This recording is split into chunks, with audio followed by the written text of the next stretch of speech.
Bonjour et bienvenue au Club Emploi.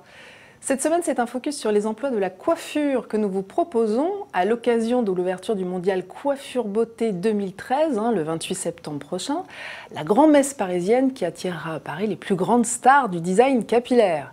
Alors, au-delà de ces belles réussites, est-ce que ce secteur crée des emplois? À quelles conditions y fait-on carrière? Et si on est cadre, est-ce possible d'y progresser? C'est avec Pierre Martin, le président de la Fédération nationale de la coiffure et organisateur de cet événement, que je vous invite à faire un point sur l'avenir de ces emplois.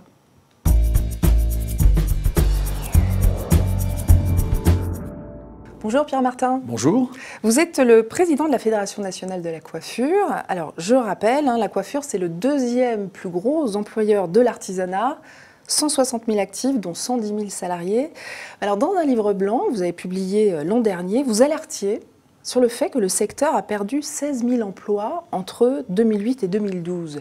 Quelle est la situation en 2013, Pierre Martin? Je dirais qu'elle est stabilisée.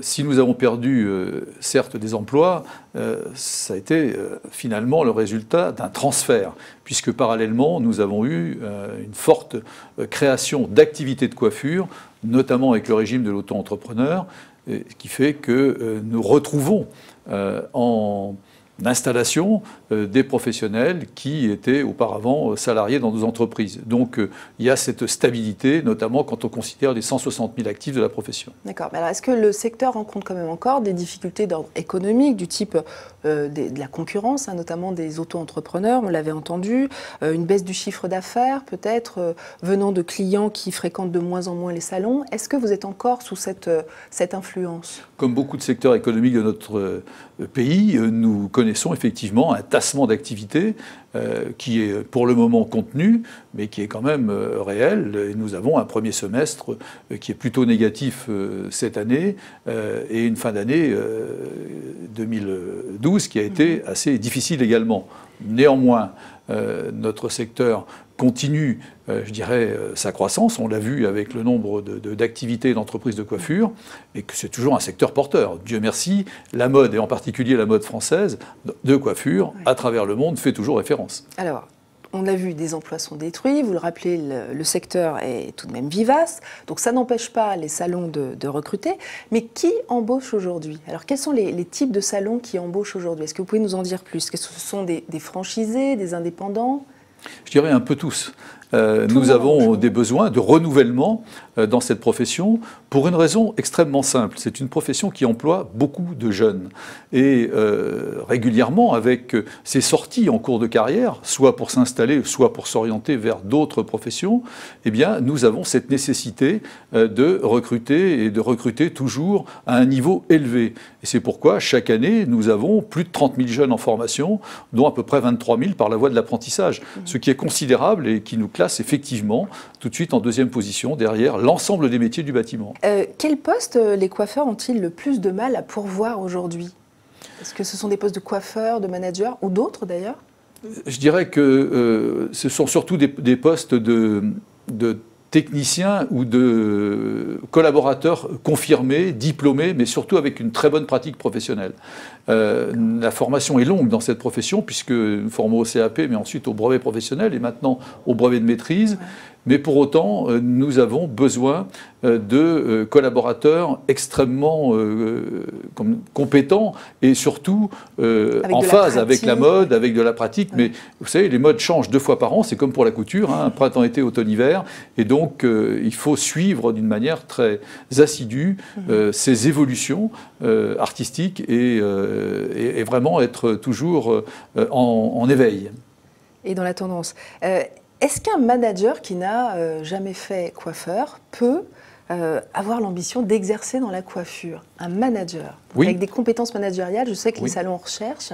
Oui, bien sûr. On peut gérer une entreprise de coiffure comme on peut gérer une entreprise du bâtiment ou dans d'autres activités de l'artisanat sans être soi-même un professionnel. Oui. Pourvu que dans notre profession, effectivement, il y ait quelqu'un de qualifié, donc de diplômé dans l'entreprise. Et vous en connaissez vous-même? Bien vous sûr. Connaissez des managers bien qui sûr. sont... C'est le cas dans mon entreprise, puisque j'ai un fils qui ne sera jamais coiffeur, mais qui a fait d'autres types d'études et qui aujourd'hui gère nos salons de coiffure.